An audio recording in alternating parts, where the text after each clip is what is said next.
លោកផៃវណ្ណៈបានទម្លាយដឹងថាលោកឧត្តមស្រីតូពេជ្រវិរៈស្នងការនគរបាលខេត្តស្វាយរៀងខឹងខ្លាំងណាស់ដោយបានបញ្ជាឲ្យមានការបិទការនាំទំនិញចេញទៅវៀតណាមទាំងអស់នៅក្នុងភូមិសាស្ត្រខេត្តស្វាយរៀងក្រោយពីមានការផ្សព្វផ្សាយព័ត៌មានករណីលោកអ្នកស្រីតូឈុនឆាងនាការឡាយប្រឆាំងបទល្មើសសេដ្ឋកិច្ចនៃស្នងការឋាននគរបាលខេត្តស្វាយរៀងនិងកូនចៅរងការចាប់ប្រកាន់ថាបានចាប់ឡានដឹកកណាត់ចំនួន2គ្រឿងហើយចម្រិតយកលុយចំនួន$9,000នៅថ្ងៃទី11ខែសីហាឆ្នាំ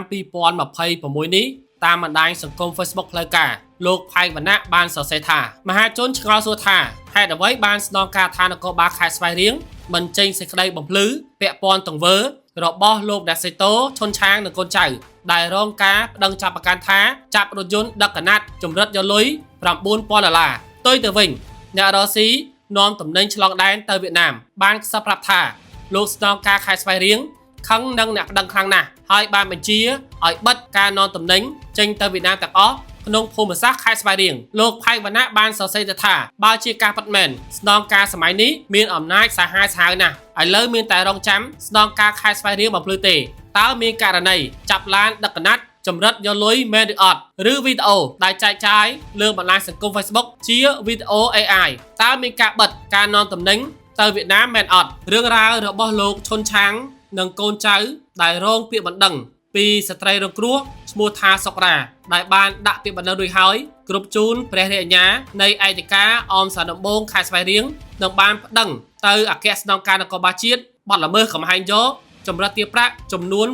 $9,000កំពុងតែផ្ទុះកក្រើកខ្លាំងមែនទែនបើទោះបីជាមានព័ត៌មានផ្ទុះកក្រើកខ្លាំងពេញបណ្ដាញសង្គមយ៉ាងណាក៏ដោយទាំងសម័យខ្លួនលោកឈុនឆាងដែលបានកាន់តំណែងមិនទាន់បាន10ថ្ងៃផងស្រាប់តែផ្ទុះរើសស្រូវនិងស្នងការឋាននគរបាលខេត្តស្វាយរៀងមិនបានចេញសេចក្តីបំភ្លឺព័ត៌មានណាមួយឡើយពាក់ព័ន្ធទៅនឹងការចាប់ប្រកាន់ថាមានករណីចម្រិតទារប្រាក់ចំនួន$9,000ទើបមានការដោះលែងឡានដឹកក្រណាត់2គ្រឿងមកវិញជាការកត់សម្គាល់កន្លងមកឲ្យតែមានការផ្សព្វផ្សាយនៅព័ត៌មានណាមួយតាមបណ្ដាញសង្គមសម័យខ្លួនឬក៏អង្គភាពតែងតែចេញសេចក្តីបំភ្លឺព័ត៌មានឬក៏សេចក្តីប្រកាសព័ត៌មានពាក់ព័ន្ធរឿងរ៉ាវទាំងអស់នោះប៉ុន្តែនេះចាត់ទុកថាជាករណីចម្លែកមួយដែរដែលករណីនៅខេត្តស្វាយរៀងនេះមិនមានការចេញសេចក្តីបំភ្លឺព័ត៌មានឬសេចក្តីប្រកាសព័ត៌មានបដិសេធណាមួយឡើយតើការមិនចេញសេចក្តីប្រកាសព័ត៌មានឬសេចក្តីបំភ្លឺព័ត៌មាននេះចាត់ទុកថាករណីដែលមានការចម្រិតទារប្រាក់ចំនួន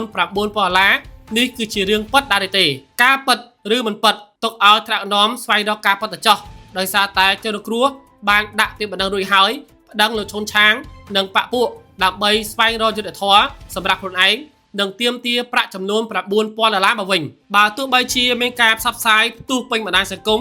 និងមានពាក្យបណ្ដឹងរបស់ជនរងគ្រោះយ៉ាងណាក៏ដោយប៉ុន្តែយោងតាមសេចក្តីរាយការណ៍ព័ត៌មានបានដឹងថាលោកឈុនឆាងនៅតែបន្តការងារជាធម្មតាដោយមិនមានការផ្អាកការងារជាបណ្ដោះអាសន្ននោះទេប្រសិនបើមានព័ត៌មានថ្មីបន្ថែមខ្ញុំនឹងរាយការណ៍ជូនបងប្អូនជាបន្តទៀតខ្ញុំឆៃអានីតពីអង្គភាពសារព័ត៌មានកម្ពុជាឈ្នះ